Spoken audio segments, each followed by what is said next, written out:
এতে গেল ভোট সংক্রান্ত একাধিক খবর, কিন্তু অন্যদিকে এই যে বালির পাচার মামলা সেটার কি হলো? সেখানে মেদিনীপুরের বালি ব্যবসায়ী সৌরভ রায়ের বাড়ির কোনায় কোনায় লুকিয়ে ছিল জকের ধন। 15 ঘন্টার তল্লাশিতে উদ্ধার হয়েছে সেখান থেকে প্রায় 65 লাখ টাকা। ঝাড়গ্রামের লালগড়ে রমরমিয়ে চলতো বালি পাচারের ব্যবসা। লালগড়ে সেই অফিস এবং বালি খাদানেও চিরুনি তল্লাশি চালায় এনফোর্সমেন্ট ডিরেক্টরেট, যদিও মঙ্গলবার বন্ধ ছিল অফিস।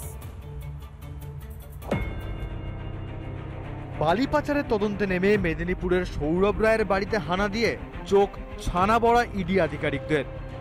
বাড়িতে টাকার পাহাড়, এই নগদের উৎস খুঁজছে তদন্তকারীরা। কিন্তু এই মেদিনীপুরের সৌরভের ঝাড়গ্রামের লালগড়েও প্রভাব রয়েছে যথেষ্ট। শাসক দলের একাধিক নেতৃত্বের সাথে সৌরভ রায় প্রভাব থাকার কারণে বাসস্ট্যান্ড রয়েছে, সেই বাসস্ট্যান্ড দীর্ঘ বছরের পর বছর দখল করে রয়েছে। ব্যবসার কাজে ব্যবহৃত ডাম্পার সারিবদ্ধভাবে দাঁড়িয়ে রয়েছে। এভাবেই লালগড়বাসীকে দুর্ভোগে ফেলে নিজের কার্যসিদ্ধি করছেন মেদিনীপুরের এই বালি ব্যবসায়ী। সরকারি বাসস্ট্যান্ড দখল করে অফিস, পাশাপাশি সরকারি নির্দেশিকাকে বুড়ো আঙ্গুল দেখিয়ে লালগড়ের সেজুয়ায় কংসাবতীর পাড়ে দিনের পর দিন বেআইনি বালি খাদান চালিয়ে যাচ্ছিলেন গুণধর সৌরভ রায়। সেই বালি খাদানেই পৌঁছালো রিপাবলিক বাংলা। সিজুয়া বালি খাদানেই রয়েছে।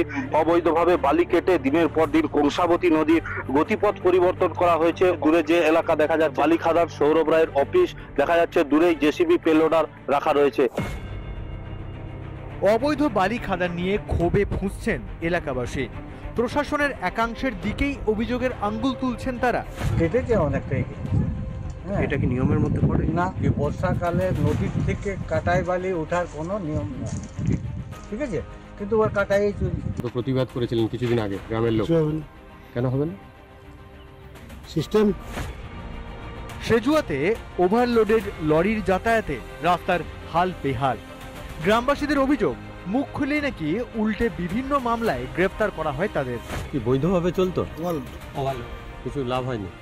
কি লাভ হবে? এর সঙ্গে পারবো বলতে ভয় পাই কেন? ওনার বিরুদ্ধে মিথ্যা কেস দিয়ে বাস ঢুকি দিলে জেলে। কজন গ্রেফতার হয়েছিল? 2 জন গ্রেফতার হয়েছে। কয়লা, বালি, চাকরি চুরির টাকায় ফুলে ফেপে উঠছে তৃণমূলের কেষ্টবিষ্টুরা। নিজেদের আখের গোছাতে চুরির সাম্রাজ্য খুলে বসেছে শাসক দলের ঘনিষ্ঠরা। সম্পদ সৌরভ, শেখ জাহিরুলদের ভরসাতেই তৃণমূল ফের 26-এ ফিরে আসার গান বাঁধছে। ঝাড়গ্রাম থেকে রবীন্দ্রনাথ মাইতির রিপোর্ট, রিপাবলিক বাংলা।